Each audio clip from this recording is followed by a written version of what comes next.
तो ये क्वेश्चन करते हैं स्ट्रेट लाइन है ना, इक्वेशन दे रखी है, meets the coordinate axis at A and B. तो ऐसे करते हैं, एक डायग्राम बना लेते हैं। तो इस लाइन को ड्रॉ भी कर लेते हैं। x plus 2y is equal to 1, A और बी में मीट कर रही है ना, y इज इक्वल टू 0 डालेंगे तो x 1 आ जाएगा है ना। यहाँ बना लेते हैं 1 0 और x इज इक्वल टू 0 डालेंगे तो y क्या आ जाएगा, हाफ आ जाएगा है ना, 0 1/2। तो लाइन का अप्रॉक्सीमेट शेप जो है वो क्या हो जाएगा, ये हो जाएगा। ठीक। अच्छा, अब क्या बोल रहा है, a circle is drawn through A B and origin. तो सर्कल किस टाइप का हो जाएगा, तो सर्कल कुछ इस टाइप का हो गया है ना। ये 3 पॉइंट से पास कर रहा है, ये पॉइंट ए, ये पॉइंट बी और ओरिजिन इसको अपन ओ बोल देते हैं। फिर क्या, then the sum of perpendicular distances from A and B on tangent to the circle at origin. Origin पे यदि हम टैंजेंट बनाते हैं तो किस टाइप का बन जाएगा, कुछ इस टाइप का बन जाएगा। ठीक है। तो हमको जो क्वेश्चन में पूछा है वो क्या है कि B से परपेंडिकुलर डिस्टेंस, ये इसको B1 बोल देते हैं, और A से परपेंडिकुलर डिस्टेंस इस टैंजेंट पे, ये इसको A1 बोल देते हैं। तो हमसे पूछा क्या है, AA1 प्लस BB1 है ना, ये पूछा है हमसे। तो इसमें अपन क्या करेंगे, सबसे पहले सर्कल की इक्वेशन निकालेंगे। सर्कल की इक्वेशन निकल जाएगी, फिर इस टैंजेंट की इक्वेशन निकाल लेंगे, और टैंजेंट की इक्वेशन निकल जाएगी तो ये डिस्टेंसेस निकाल लेंगे। तो सर्कल की इक्वेशन निकालते हैं। तो ये ट्राइंगल ओ ए बी जो है राइट एंगल ट्राइंगल है ना, ये एंगल तो 90 डिग्री है। तो इसका मतलब क्या हो गया, ए और बी वाले जो पॉइंट्स हैं वो डायमीटर के एंड पॉइंट्स हो गए। ठीक है। तो डायमीटर के एंड पॉइंट्स के लिए सर्कल की इक्वेशन हम सीधी लिख सकते हैं, x minus 1 into x plus y minus 0 into y minus half is equal to 0। Circle की इक्वेशन क्या देती है, x square plus y square minus x minus y by 2 is equal to 0। अच्छा, टेंजेंट जो है इस सर्कल पे point 0 0 पे है। तो टेंजेंट की इक्वेशन जब अपने को पॉइंट मालूम हो तो टेंजेंट की इक्वेशन क्या होती थी, t इज इक्वल टू 0 होती थी। और t जो है वो क्या होता था किसी जनरल सर्कल इक्वेशन के लिए, x1x plus y1y plus g x plus x1 plus f y plus y1 plus c is equal to 0। तो x1 y1 क्या है इस केस में, 0 है। तो ये दोनों तो 0 हो गए। तो अपने पास में क्या इक्वेशन आ गई, टेंजेंट की g कितना है ना, -1/2। तो -1/2 x1 0 है। अच्छा, f कितना है, -1/4 y, और y1 0 है, c 0 है।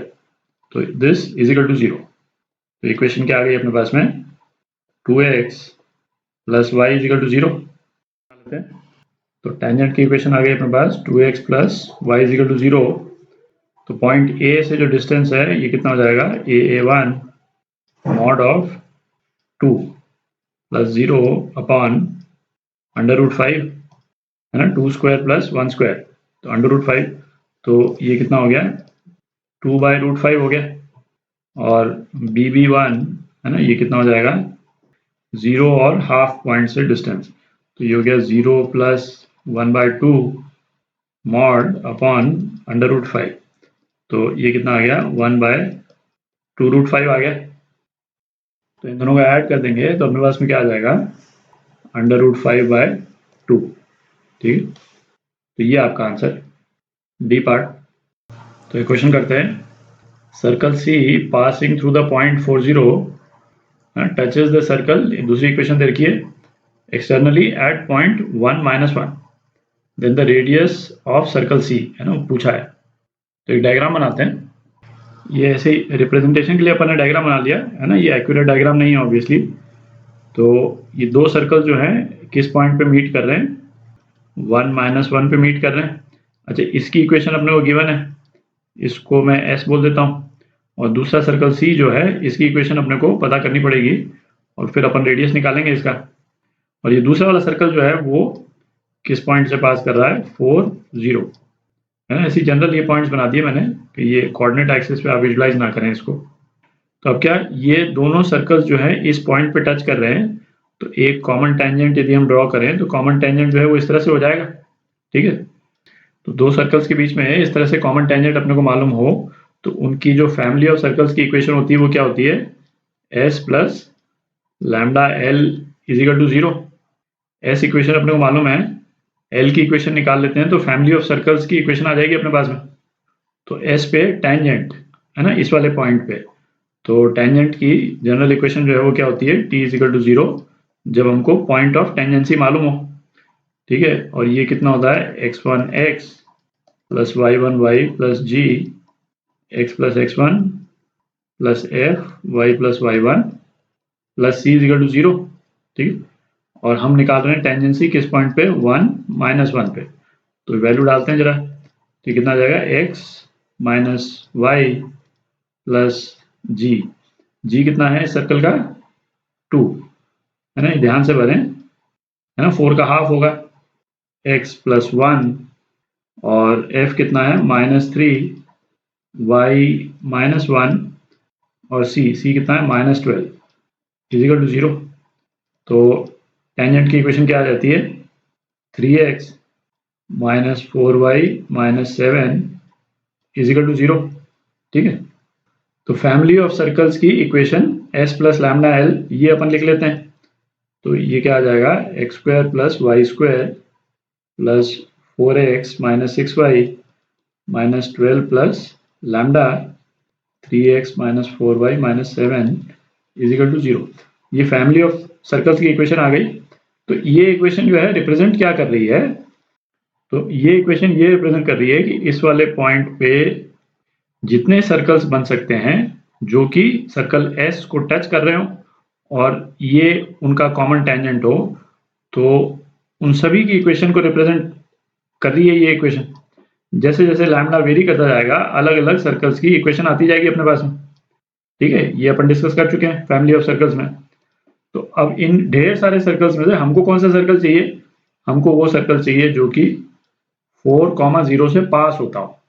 ठीक है, तो इसमें 4,0 की वैल्यू दे दी अपन डाल देते हैं, तो क्या आ जाएगा, 16 plus 0 plus 16 minus 0 minus 12 plus lambda into 12 minus 0 minus 7 is equal to 0।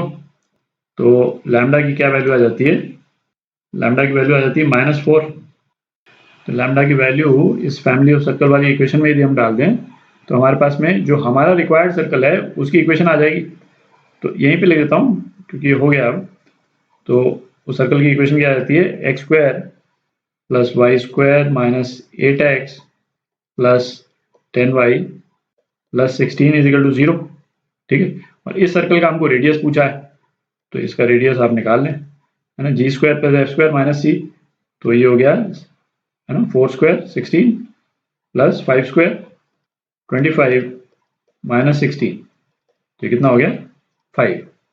ठीक है, तो इस सर्कल का ये रेडियस हो जाएगा। ठीक है, तो ये आपका आंसर।